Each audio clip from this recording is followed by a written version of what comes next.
नमस्कार दोस्तों, स्वागत है आप सभी लोगों का। आज के इस वीडियो में देखेंगे सामान्य हिंदी का सेट नंबर 2 या फिर कहें कि मॉक टेस्ट नंबर 2।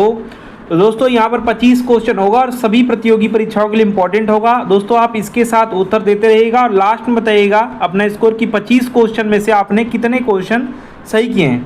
तो देखिए सबसे पहला नंबर जो क्वेश्चन है, तुमको मुझे पढ़ाना है। वाक्य में अशुद्ध अंश को पहचानना है। अशुद्ध इसमें से क्या है? देखिए तुमको लिखा हुआ है। जब पढ़ाने की जब सेंस आता है, जब हम हिंदी की बात करते हैं तो क्या होता है इसमें जो है दोस्तों ऑनर होता है, एक रिस्पेक्ट होता है। तो इसमें तुमको की जगह पे क्या रहेगा, रहना चाहिए आपको मुझे पढ़ाना है। तो आपका ए नंबर जो है ये अशुद्ध अंश है, ठीक है, अशुद्ध है, गलत है। नेक्स्ट देखिए, वचन की दृष्टि से कौन सा जोड़ा सही नहीं है, गलत वाला बताना है। तो देखिए लता क्या होता है, लताएं होता है, मतलब वचन की दृष्टि से बताएगा लता का लताएं बिल्कुल सही है, घोड़ा का घोड़े सही है, किताब का किताबें सही हैं, सखी का सखियां भी सही है। लेकिन सखियां जब बनाते हैं बहुवचन तो यहाँ पर छोटी की मात्रा हो जाती है, जबकि यहाँ पर बड़ी की मात्रा दिया हुआ है, तो यही आपका जोड़ा सही नहीं है। तो डी यहाँ पर आपका बिल्कुल ही गलत हो जाएगा, ठीक है। मिलाते रहिए सभी लोग, देखिए कितने सारे क्वेश्चन आप सही कर पा रहे हैं। ऐसे ही दोस्तों कम से कम हम 50 सेट करवाएंगे आपसे। नेक्स्ट देखिए, जिस वाक्य में कर्म के अनुसार क्रिया में परिवर्तन होता है, कर्म के अनुसार होगा क्रिया में परिवर्तन, उस वाक्य को क्या कहेंगे? देखिए वाच्य होते हैं 3 प्रकार के। एक होता है कृत्य वाच्य, उसमें कर्ता के अनुसार परिवर्तन होगा। ये कर्म के अनुसार है तो कर्म वाच्य हो जाएगा, यहाँ पर बी राइट आंसर हो जाएगा, ठीक है। और एक होता है भाववाच्य, ठीक है, तो जो है भावना के अनुसार या भाव के अनुसार इसमें होता है। तो यहाँ पर जो राइट आंसर होगा वो आपका बी हो जाएगा, ठीक है। कर्म के अनुसार क्रिया में परिवर्तन होगा तो कर्मवाच्य।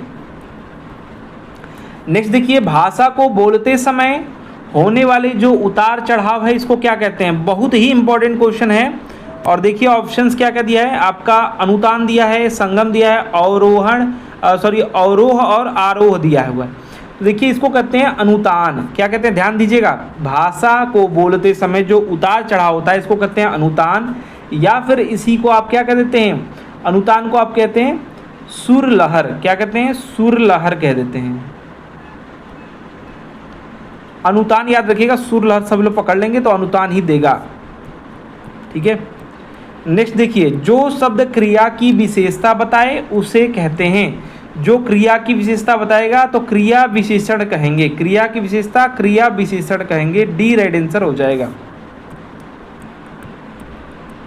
नेक्स्ट देखिए, मैं आज तक में तक यहाँ पर हाईलाइट किया गया है, परीक्षा में सफल ही हुई हूँ। अब इसमें पूछ रहा है आपसे कि जो रेखांकित शब्द है इसको पहचानना, रेखांकित शब्द को पहचाना कि ये तक क्या है। तो ध्यान से सुनिए, जो तक है ये है आपका निपात। अब निपात क्या होता है? जोर डालने के लिए, जो है भाव को प्रकट करने के, बल प्रदान करने के लिए ऐसा निपात का प्रयोग किया जाता है। मैं यहाँ पर जाऊँगा, ही जाऊँगा, ऐसे करके रहता है, जो ही रहता है, तक रहता है ठीक बीच में। अब वो बीच में लिखा हुआ है लेकिन उसमें ठीक बीच में लिख देंगे। तो ऐसे कुछ कुछ चीज़ें हैं जो बल प्रदान करती हैं, उसी को ज़बरदस्ती जो है थोड़ा सा बल दे देती हैं, उसी को निपात कहते हैं, ठीक है। तो ए इसका सही उत्तर हो जाएगा। नेक्स्ट देखिए, निम्न में से कौन सा विराम चिन्ह का प्रकार नहीं है? विराम चिन्ह का प्रकार लाघव जीरो वाला होता है। निर्देशक, आप सुने होंगे, निर्देशक जो होता है वो आपका जो है एक लाइन होता है जिससे कि आप माइनस होता है इसकी तरह, और उपदेशक नहीं होता है। विवरण चिन्ह होता है, यही आपका जो है कॉलम रहेगा और एक बीच में ऐसे लाइन रहता है। तो ये तीनों आपके जो है विराम चिन्ह है। उपदेशक कोई विराम चिन्ह नहीं है। सी यहाँ पर प्रकार नहीं है विराम चिन्ह का, यही बताना था, तो सी आपका राइट आंसर हो जाएगा। मिलाते रहिए, 7 क्वेश्चन हो चुका है। नेक्स्ट देखिए, आदि से लेकर अंत तक के लिए एक शब्द, आदि से लेकर अंत तक के लिए जो एक शब्द है उसको कहते हैं अद्योपरांत। देखिए यहाँ पर अद्यो मतलब आदि हो गया और अंत के लिए प्रांत कर दिया है, ठीक है। तो सुर मतलब यहाँ पर आदि से लेकर के अंत तक। आजीवन मतलब जीवन मिलने से, जन्म से लेकर मृत्यु तक के लिए आजीवन कर देते हैं, ठीक है। तो ये थोड़ा सा कन्फ्यूजन हो सकता है दोनों में, तो इसलिए आपको बता दे रहे हैं। अद्योपरांत कहते हैं, ध्यान दीजिएगा, आदि से लेकर अंत तक। बी सही उत्तर हो जाएगा। नेक्स्ट बात करेंगे, निम्नलिखित में से किस शब्द में उपसर्ग और प्रत्यय का एक साथ प्रयोग किया गया? उपसर्ग मतलब आगे और प्रत्यय मतलब पीछे। अब ध्यान दीजिए क्या बोला है, कोई ऐसा शब्द है इनमें से जिसमें उपसर्ग और प्रत्यय एक साथ प्रयोग हुआ है। देखिए हिस्सेदार है, तो हिस्से में आगे कुछ आपका प्रत्यय लगा हुआ है नहीं, उसमें सेदार थोड़ी होता है, हिस्से तो ये शब्द ही है, हिस्सा दार लगा हुआ है ये ठीक है, लेकिन उपसर्ग भी लगा होना चाहिए।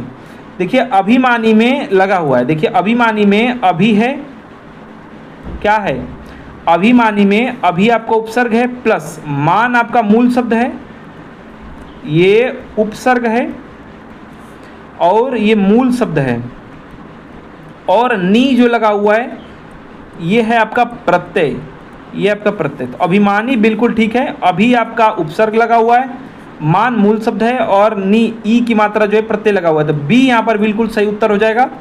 कृपालु में क्री थोड़ी उपसर्ग नहीं लगा हुआ है, इसमें भारतीय में भी आपका उपसर्ग नहीं लगा हुआ है, ये सब प्रत्यय लगा हुआ है, तो सिर्फ इसमें आपको बताना था उपसर्ग और प्रत्यय दोनों उपयोग होना चाहिए, तो बी इसका सही उत्तर हो जाएगा। नेक्स्ट देखिए काकल्य ध्वनि, काकल्य ध्वनि ह को कहते हैं, ये आप रट्टा मार लीजिए चाहे जैसे भी याद कर लीजिए। इसको कैसे जानते हैं, देखिए उच्चारण जब लेंगे तो वायु गले में या कंठ में दोस्तों रगड़ या घर्षण करते हुए निकलती है, हाँ बोल के देखिए ना, तो यहाँ पर इसीलिए इसको काकल्य ध्वनि कहते हैं, सी सही उत्तर हो जाएगा। नेक्स्ट देखिए अखरोट का तत्सम बताना, अखरोट जो है ये है तद्भव, क्या है तद्भव ये है, इसका तत्सम यानी संस्कृत वाला बताना है तो अक्षोट होता है, क्या होता है अक्षोट, तो लिखा हुआ ऑप्शन में देखिए अक्षोट, सी इसका सही उत्तर हो जाएगा, ये संस्कृत वाला है, संस्कृत वाला। तत्सम जो होता है, तत्सम जो होता है वो संस्कृत वाला होता है, और तद्भव जो होता है वो हिंदी वाला होता है, या फिर जो चेंज हो गया रहता है अपभ्रंश होके, ठीक है, हिंदी कह लीजिए या अपभ्रंश कह लीजिए, बदल करके जो चेंज हो गया रहता है, ये तत्सम ज्यों का त्यों संस्कृत से उठा लिया गया रहता है, तो सी इसका सही उत्तर हो जाएगा। नेक्स्ट देखिए पंच परमेश्वर के लेखक कौन है, पंच परमेश्वर के जो लेखक हैं वो मुंशी प्रेमचंद्र जी हैं, प से पंच परमेश्वर और प्रेमचंद्र, याद करना बहुत ही आसान है, और ध्यान से सुनिएगा, ये दोस्तों मुंशी प्रेमचंद की पहली प्रकाशित कहानी है, और प से पंच है, और 1905 में दोस्तों इस जो है रचना का वर्ष है, याद करना भी आसान है, और इसमें पंच की गरिमा और जो कर्तव्य हैं इसके बारे में बताया गया है। नेक्स्ट देखिए जहाँ वाक्य की गति अंतिम रूप ले ले, देखिए वाक्य की गति अगर अंतिम रूप ले रहा है तो अंतिम में लगाते हैं आपके पूर्ण विराम खड़ी पाई, विचार के तार टूट जाएं, वहाँ आपको बताना है किस चिन्ह का प्रयोग हुआ। तो अभी मैंने बताया कि जहाँ वाक्य क्या होगा अंतिम रूप ले ले, विचार के तार जो है वो टूट जाएं, तो वहाँ पर जो चिन्ह का प्रयोग किया जाता है वो पूर्ण विराम यानी खड़ी पाई का उपयोग किया जाता है, याद रखिएगा खड़ी पाई का उपयोग यहाँ पर होता है, ठीक है। योजक चिन्ह ये वाला जो रहता है, अल्पविराम ये आपका रह जाएगा, उद्धरण जो है आपका हो जाएगा, ठीक है, तो ये सब का प्रयोग नहीं होता है, वहाँ पर क्या होगा पूर्ण विराम यानी खड़ी पाई का उपयोग किया जाता है। नेक्स्ट देखिए यदि कोई पत्र सभी संबद्ध दोस्तों जो है जो संबंधित जो कार्यालय हैं कार्यालयों को प्रेषित किया जाता है उसे क्या कहते हैं, तो अगर सभी संबंध दोस्तों जो संबंधित जो कार्यालय हैं इनको प्रेषित किया जाएगा तो इसको कहते हैं परिपत्र, याद रखिएगा परिपत्र कहते हैं, डी इसका सही उत्तर हो जाएगा, ठीक है। नेक्स्ट देखिए बाजारूपन का सही संधि विच्छेद, तो बाजारूपन का जो सही संधि विच्छेद है इसमें प्रत्यय लगे हुए हैं, देखिए इसमें मूल शब्द क्या है, इसमें बाजार मूल शब्द है, तो बाजार बाजार बाजार बाजारू काट दीजिए, और विच्छेद जब करेंगे तो आपको पता है पन बचपन ये भी उपयोग किया जाता है, लेकिन इसमें देखिए तो दो उपयोग किया गया तो ऊ भी लगा गया, बाजारू भी कर दिया जाए तो एक अलग शब्द होता है, और इसमें देखेंगे तो सिर्फ आपका उपसर्ग प्रत्यय जो है सिर्फ बड़ा ऊ लगा हुआ है और पन भी लगा हुआ है, यानी दो इसमें उपसर्ग हैं, प्रत्यय हैं, दो यहाँ पर क्या है प्रत्यय हैं दो, एक तो आपका ये है ऊ और एक है प, तो ये वाला आपका जो है सही संधि विच्छेद होगा, ए इसका सही उत्तर हो जाएगा। नेक्स्ट देखिए जो कच्छा होता है या फिर जो क्षत्रिय छ होता है वो दोस्तों किसके योग से बनता है, ये क्षत्रिय छ जो है वर्ण है ये किसके योग से बनता है, तो याद रखिएगा क प्लस षटकोण वाला श जो है उससे मिलकर के बनता है, ये आधा क प्लस षटकोण श, इसको और तोड़ेंगे तो ये श हो जाएगा प्लस इसमें अ निकल जाएगा, ठीक है। तो ये पूरा आप जो है वर्ड जो विक्षेपण क्या जाता है, वो वर्ड को जो तोड़ा जाता है उसको भी अच्छे से आप अगर आप मेरे साथ सेट से लगाते रहेंगे सिर्फ, तो आपको पता चल जाएगा। ए इसका सही उत्तर हो जाएगा। नेक्स्ट देखिए, लंबोदर में कौन सा यहाँ पर जो है समास है? तो लंबोदर में क्या होता है? लंबा उदर किसका है? गणेश भगवान का। तो बहुब्रीहि समास है। देखिए जब बहुब्रीहि समास होता है तब क्या होता है, ना ही पूर्व पद आपको प्रधान रहेगा, ना ही उत्तर पद, ठीक है, दोनों पद नहीं रहेगा, किसी तीसरे पद की प्रधानता रहेगी। और अगर मेरे भाषा में अगर बात करें तो पर्यायवाची रहेगा, पर्यायवाची आपको मिलेगा, ठीक है, याद रखिएगा। मतलब ये कहेगा कुछ और वो उस मतलब कहा किसी और के जाएगा। जैसे लंबा उधर बता कर, तो इसमें गणेश जी का कुछ मतलब समझ में आ रहा है? हाँ, आपको इसलिए पता है क्योंकि आप पढ़े हैं कि लंबा उधर गणेश जी का है या लंबा उधर है जिसका, ऐसे करके। लेकिन पकड़ना है आपको ऐसे है समास में कि क्या कहने का मतलब है, मूल कैसे पकड़ेंगे आप। जैसे आपका दशानन आ जाएगा तो दशानन आप समझेंगे कि दशानन दोस्तों यानी कि द्विगु होगा, क्योंकि 10 की यहाँ पर बात हो रही है, संख्या की बात हो रही है। नहीं, ये कहता किसको है? ये कहता है दशानन में रावण को कहता है। किसको कहता है? रावण को कहता है। तो तीसरे पद की प्रधानता होगी। तो जब भी द्विगु और बहुब्रीहि में आएगा तो आप किसको लगाएंगे? इसी को लगाएंगे। कर्णधारय में भी आएगा तो बहुब्रीहि को ज़्यादा इंपॉर्टेंस दी जाती है, ठीक है। इसमें संख्यावाचक आपको पता चलेगा। द्वंद्व में क्या रहेगा? इसमें जोड़ा रहता है, माता पिता, सुख दुख, या फिर आपका उल्टा सीधा रहता है, मतलब एक उल्टा रहेगा सीधा, दिन रात, माता पिता, ऐसे करके रहेगा। और योजक चिन्ह भी लगा होता है, कभी कभी नहीं भी लगा रहता है, ठीक है। कर्णधारय में क्वालिटीज़ की बात होगी, वो भी आप पकड़ लेंगे, विशेषण टाइप का रहेगा ये। आगे एग्जाम्पल्स कराऊंगा, सेट्स करते रहिए, आपको पता चल जाएगा सब। नेक्स्ट देखिए, मलिक मोहम्मद जायसी ने पद्मावत महाकाव्य की रचना किस भाषा में या किस बोली में की थी? तो ये अवधी में किए हैं, पूर्वी हिंदी के अंतर्गत आता है, पूर्वी हिंदी के अंतर्गत आता है अवधी, उसी के अंतर्गत दोस्तों, ठीक है, अवधी में किया है मलिक मोहम्मद जायसी ने पद्मावत महाकाव्य की रचना। अलाउद्दीन खिलजी का समकालीन है, या फिर कहा जाए उसके साथ रहते थे, ठीक है। नेक्स्ट देखिए यहाँ पर, जिस समास में क्या हो, उत्तर पद के अर्थ की प्रधानता हो, तो उत्तर पद प्रधान रहेगा तो तत्पुरुष समास रहता है। और कारक जो मैंने आपको पढ़ाया है, कारक ही इसमें रहता है अधिकतर, आप पकड़ लेंगे तुरंत, ठीक है। जिसे राजपुत्र रहेगा, ठीक है, बीच में जो आपका कारक है उसका लोप हो जाता है। जिसे राजा का पुत्र हुआ ना, राजपुत्र, राजा का पुत्र, तो संबंध बता रहा है, लेकिन इसका लोप हो जाता है ऐसे, ठीक है। और अव्ययी भाव समास में आगे अव्यय लगा रहेगा, आजीवन, यथा, यथाशक्ति, आजीवन, आमरण, आ लगा रहेगा, यथा लगा रहेगा, या फिर आपका और भी एग्जाम्पल्स के द्वारा मैं आपको बता दूंगा, जितना आ रहा है दिमाग में बताता चल रहा हूँ। बहुब्रीहि में पर्यायवाची रहेगा, प्रति भी लगा रहता है अव्ययी भाव में। द्वंद्व में अभी बताया कि जो है सुख दुख, दिन रात, ऐसे करके रहेगा। नेक्स्ट देखिए, एफिडेविट जो है इसका हिंदी अनुवाद बताना है, तो कहते हैं ना कि एफिडेविट बनवा के लेके आइए।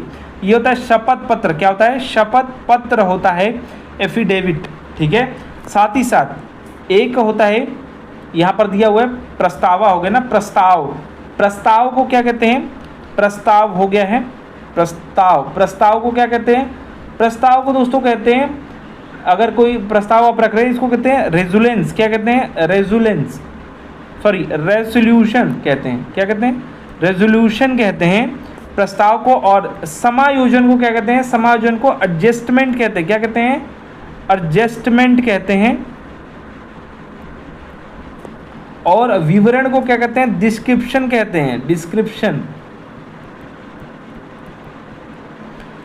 ये भी आपको पता होना चाहिए, हो सके तो आ जाए, क्योंकि देखिए जो लेटर से संबंधित है, पत्र से संबंधित जो चीज़ें हैं उसमें थोड़ा बहुत इंग्लिश का एक आध क्वेश्चन आ जाता है। तो प्रस्ताव को जो है रेजोल्यूशन कहते हैं, रेजोल्यूशन कई लोग कहते हैं, रेजोल्यूशन कहते हैं, उच्चारण का अलग अलग है। समायोजन को कहते हैं एडजस्टमेंट कहते हैं, एडजस्टमेंट कई लोग कहते हैं। विवरण को डिस्क्रिप्शन कहते हैं, ठीक है। और एफिडेविट को शपथ पत्र कहते हैं। पत्र से रिलेटेड जो अंग्रेजी के थोड़े से वर्ड हैं इनको आप देख लीजिएगा एग्जाम में जाने से पहले। नेक्स्ट बात करेंगे, वह मुझसे अलग रहता है। जो रेखांकित शब्द है, मतलब जो हाईलाइट किया गया है, के आधार पर बताइए कि कौन सा कारक है। कारक बताना है, तो जब अलग होने की दृष्टि आती है, मुझसे अलग रहता है, तो जब अलग होने की दृष्टि रहेगी तो क्या होगा? अपादान होगा। कारक एकदम रट्टा मान लीजिए, कर्ता ने कर्म को करण से या के द्वारा, ठीक है, ऐसे करके याद कर लीजिए। अपादान के लिए अलग होने की दृष्टि में, ठीक है, करण से आपको बताया या द्वारा रहेगा, ठीक है। संप्रदान दोस्तों आपका जो के लिए पर रहेगा, के लिए रहेगा। अधिकरण में रहेगा, अधिकरण में पर रहेगा, अधिकरण में आपका में रहेगा या फिर पर रहेगा। संबंध में का के की मतलब उसका है, उसकी है, ऐसे करके रहेगा, कुछ ना कुछ रहेगा आपको पकड़ने के लिए, ठीक है। अधिकरण दिया हुआ में यहाँ पर। नेक्स्ट देख लीजिए, निम्नलिखित में से कौन सा शब्द स्त्रीलिंग है?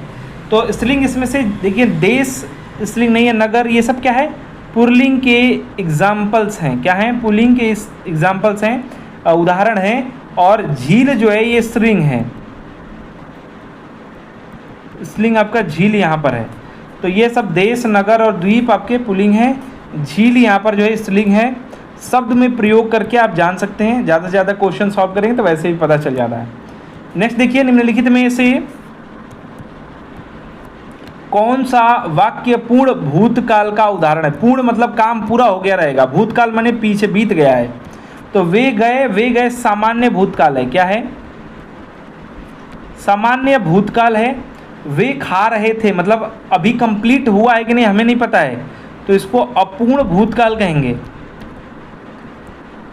ठीक है। वे आए थे, ये आपका पूर्ण है क्योंकि अब काम पूरा हो चुका है, पूर्ण भूतकाल ये है।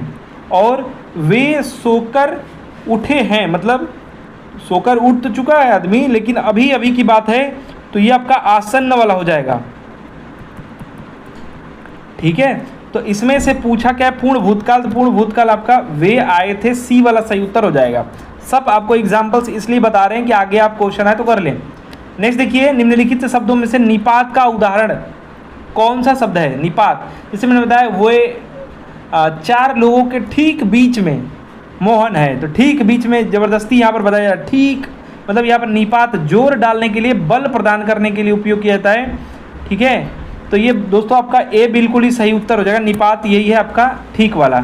निकट, इधर, कल, ये सब क्या है? ये सब दोस्तों आपके क्रिया विशेषण है। क्या है? ये सब आपके दोस्तों जो है क्रिया विशेषण के उदाहरण हैं। क्रिया की विशेषता बताने वाले को क्रिया विशेषण कहते हैं। नेक्स्ट और लास्ट जो क्वेश्चन है, निम्नलिखित शब्दों में वर्तनी की दृष्टि से कौन सा अशुद्ध है? गलत वाला बताना है। तो पुष्पांजलि, ये छोटी की मात्रा रहता है, बिल्कुल ठीक है, ये गलत वाला बताना है। निरपराध होता है, निरापराध नहीं होता है। क्या होता है? निरपराध, निरपराध होता है। कई बार निरपराधी कहेगा, तो ये सब आप देख लीजिएगा, निरपराध होता है सिर्फ। भास्कर ठीक है, उज्जवल ठीक है, यही आपका गलत है। तो बी इसका जो है गलत वाला है। 25 में से सभी लोग बताएंगे कितने क्वेश्चन का आप सही उत्तर दे पाए हैं, कितना आपका स्कोर है, कमेंट बॉक्स में बताइएगा। और ऐसे ही प्रैक्टिस सेट सॉल्व करने के लिए इस चैनल को सब्सक्राइब करके बेल आइकन को ऑन कर दीजिए। हमारा वीडियो देखने के लिए धन्यवाद। Please like and share. धन्यवाद।